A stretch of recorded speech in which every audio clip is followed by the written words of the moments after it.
Một trong những thách thức của dịch máy là khi cho một câu tiếng Pháp có thể có nhiều bản dịch tiếng Anh tốt như nhau cho câu tiếng Pháp đó. Vậy làm thế nào để bạn đánh giá một hệ thống dịch máy nếu có nhiều câu trả lời tốt như nhau? Không giống như, ví dụ, nhận dạng hình ảnh, nơi có một câu trả lời đúng, đó là đo lường độ chính xác. Nếu có nhiều câu trả lời tuyệt vời, làm thế nào để bạn đo lường độ chính xác? Cách thực hiện thông thường là với một thứ gọi là điểm Blue. Vì vậy, trong video tùy chọn này, tôi muốn chia sẻ với bạn, tôi muốn cung cấp cho bạn một ý tưởng về cách thức hoạt động của điểm Blue. Giả sử bạn được cung cấp một câu tiếng Pháp và bạn được cung cấp một bản dịch tham khảo do con người tạo ra, đó là con mèo ở trên tấm thảm. Nhưng có nhiều bản dịch khá tốt cho điều này. Vì vậy, người khác có thể dịch nó là có một con mèo trên tấm thảm.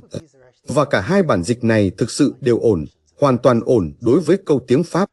Điểm Blue thực hiện là khi cho một bản dịch do máy tạo ra, nó cho phép bạn tự động tính toán điểm số đo lường mức độ tốt của bản dịch máy đó.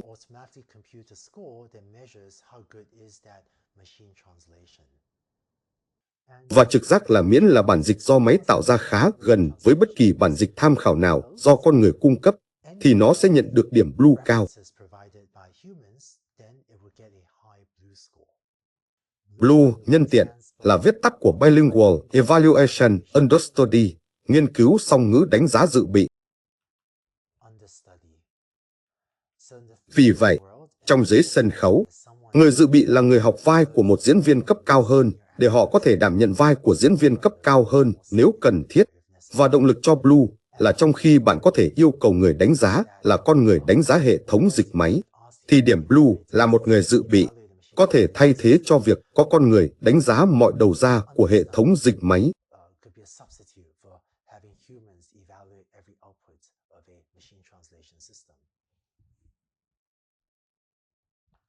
Điểm Blue là công trình của Kishore Papeni, Salem Rukus, Thadwat và Wejingju.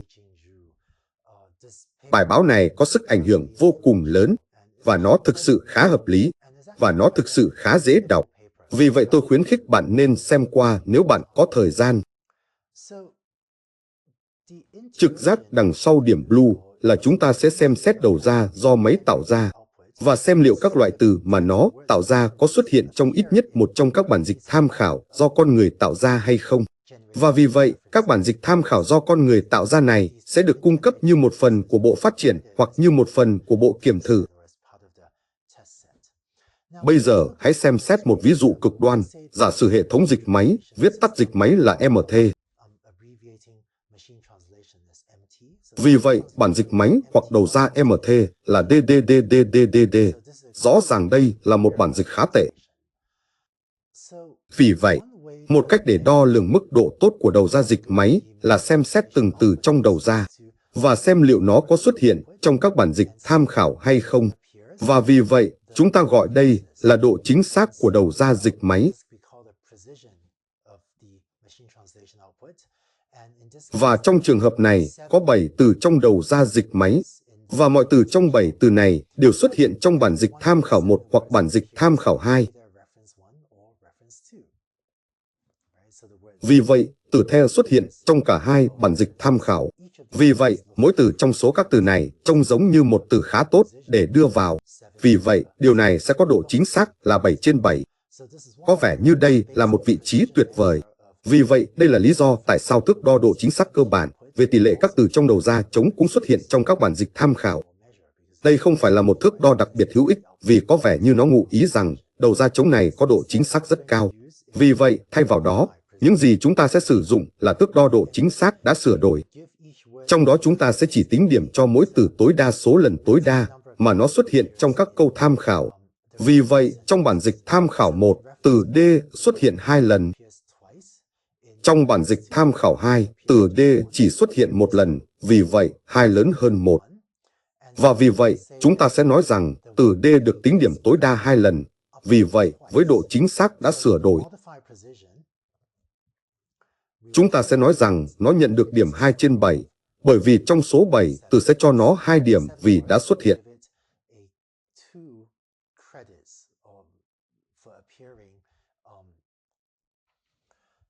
Vì vậy, Ở đây mẫu số là số lần từ D xuất hiện, tổng cộng 7 từ, và tử số là số lần từ D xuất hiện. Nhưng chúng ta giới hạn số đếm này, và chúng ta lấy giá trị tối đa. Vì vậy chúng ta giới hạn số đếm này ở 2.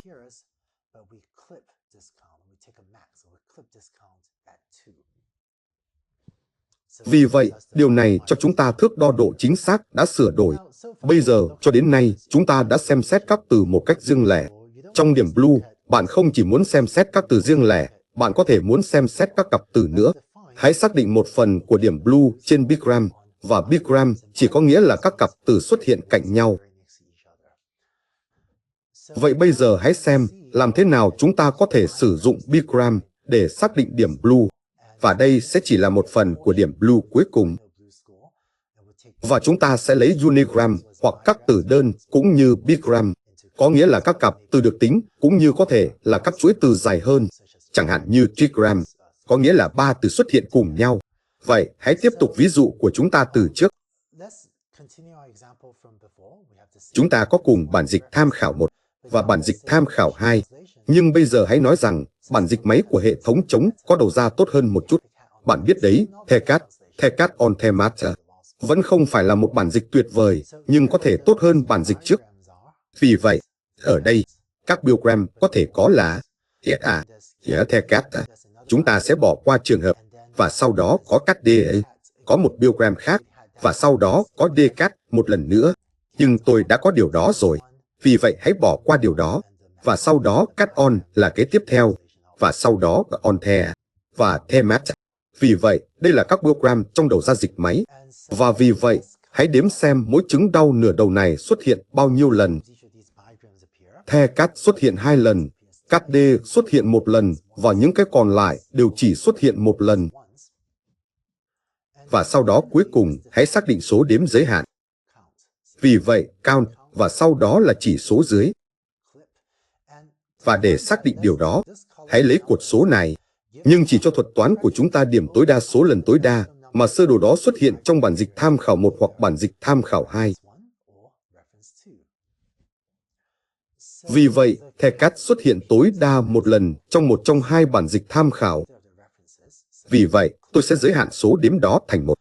Cat D, nó không xuất hiện trong bản dịch tham khảo 1 hoặc bản dịch tham khảo 2, vì vậy tôi sẽ giới hạn nó thành 0. Cat on, nó xuất hiện 1 lần. Chúng tôi cho nó điểm 1 lần. On D xuất hiện 1 lần, cho điểm đó 1 lần, và Dmat xuất hiện 1 lần. Vì vậy, đây là số đếm giới hạn. Chúng ta đang lấy tất cả các số đếm và giới hạn chúng, thực sự giảm chúng xuống không nhiều hơn số lần bigram đó xuất hiện trong ít nhất một trong các bản dịch tham khảo. Và sau đó cuối cùng, độ chính xác bigram đã sửa đổi của chúng ta sẽ là tổng của các giới hạn số đếm. Vậy là 1, 2, 3, 4. Chia cho tổng số bigram, đó là 2, 3, 4, 5, 6. Vì vậy, 4 trên 6, hay 2/3, là độ chính xác đã sửa đổi trên bigram. Vì vậy, hãy chính thức hóa điều này thêm một chút. Với những gì chúng ta đã phát triển với trên Unigram, chúng ta đã xác định độ chính xác đã sửa đổi này được tính trên Unigram là P chỉ số dưới 1. Vì vậy, P là viết tắt của Precision, độ chính xác, và chỉ số dưới 1 ở đây có nghĩa là chúng ta đang đề cập đến Unigram. Nhưng điều đó được định nghĩa là tổng trên các Unigram. Vì vậy, điều đó chỉ có nghĩa là tổng trên các từ xuất hiện trong đầu ra dịch máy. Vì vậy, đây được gọi là y mũ của count clip của Unigram đó chia cho tổng thể Unigram trong đầu ra dịch máy của số đếm, số lượng đếm của Unigram đó, phải không?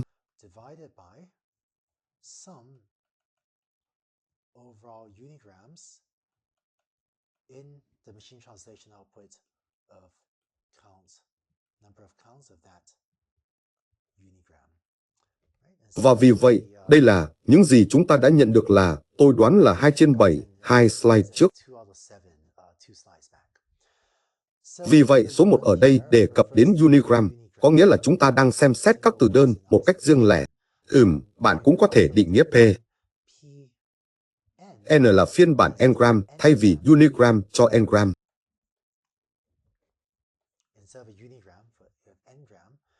Vì vậy, đây sẽ là tổng trên các engram trong đầu ra dịch máy của count clip của engram đó chia cho tổng trên engram của số đếm của engram đó.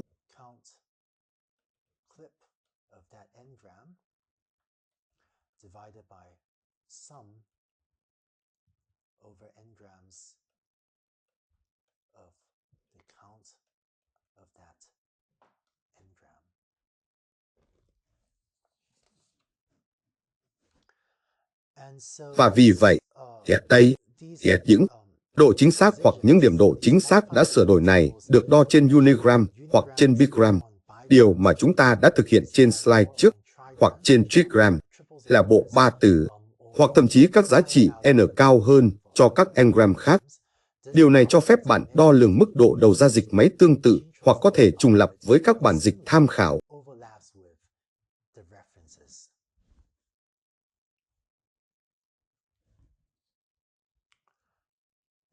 Và một điều mà bạn có thể khá chắc chắn là nếu đầu ra chúng giống hệt với bản dịch tham khảo 1 hoặc bản dịch tham khảo 2, thì tất cả các giá trị này, P1 và P2, VV, tất cả chúng sẽ bằng 1.0. Vì vậy, để có được độ chính xác hoặc độ chính xác đã sửa đổi là 1.0, bạn chỉ cần hoàn toàn giống với một trong các bản dịch tham khảo. Và đôi khi có thể đạt được điều này ngay cả khi bạn không hoàn toàn giống với bất kỳ bản dịch tham khảo nào, nhưng hãy kết hợp chúng theo cách mà, hy vọng, vẫn mang lại một bản dịch tốt. Cuối cùng, hãy kết hợp điều này để tạo thành điểm blue cuối cùng. Vì vậy, P chỉ số dưới N là điểm blue được tính trên engram, cũng là độ chính xác đã sửa đổi được tính trên engram. Và theo quy ước, để tính một số, bạn tính P1, P2, P3 và P4 và kết hợp chúng lại với nhau bằng công thức sau. Nó sẽ là trung bình cộng, vì vậy tổng từ N bằng 1 đến 4 của Pn và chia cái đó cho 4. Về cơ bản là lấy giá trị trung bình. Theo quy ước, điểm blue được định nghĩa là E mũ này và hàm mũ là một phép toán tuyến tính. Hàm mũ là một phép toán tăng đơn điệu nghiêm ngặt. Và sau đó, chúng ta thực sự điều chỉnh điều này với một yếu tố nữa gọi là hình phạt BP. Vì vậy, BP là viết tắt của Brevity Penalty, hình phạt độ ngắn gọn.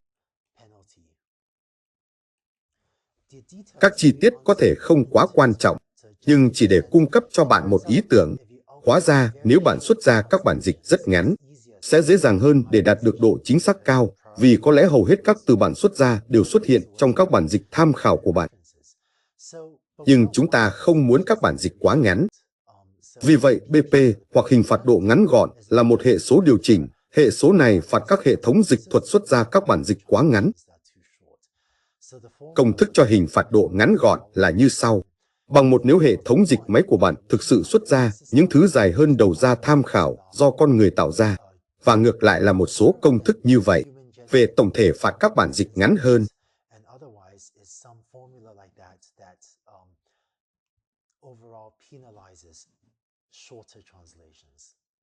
Vì vậy, bạn có thể tìm thấy các chi tiết trong bài báo này. Vì vậy, một lần nữa, trước đó trong bộ khóa học này, bạn đã thấy tầm quan trọng của việc có một số liệu đánh giá một hàng duy nhất, bởi vì nó cho phép bạn thử 2 ý tưởng, xem ý tưởng nào đạt được điểm số cao nhất, và sau đó cố gắng gắn bó với ý tưởng đạt được điểm số cao nhất.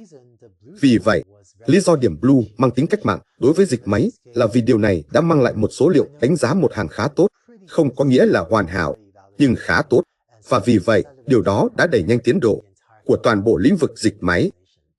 Tôi hy vọng video này đã cung cấp cho bạn một ý tưởng về cách thức hoạt động của điểm blue. Trong thực tế, ít người sẽ triển khai điểm blue từ đầu. Có các triển khai mã nguồn mở bạn có thể tải xuống và chỉ cần sử dụng để đánh giá hệ thống của riêng bạn.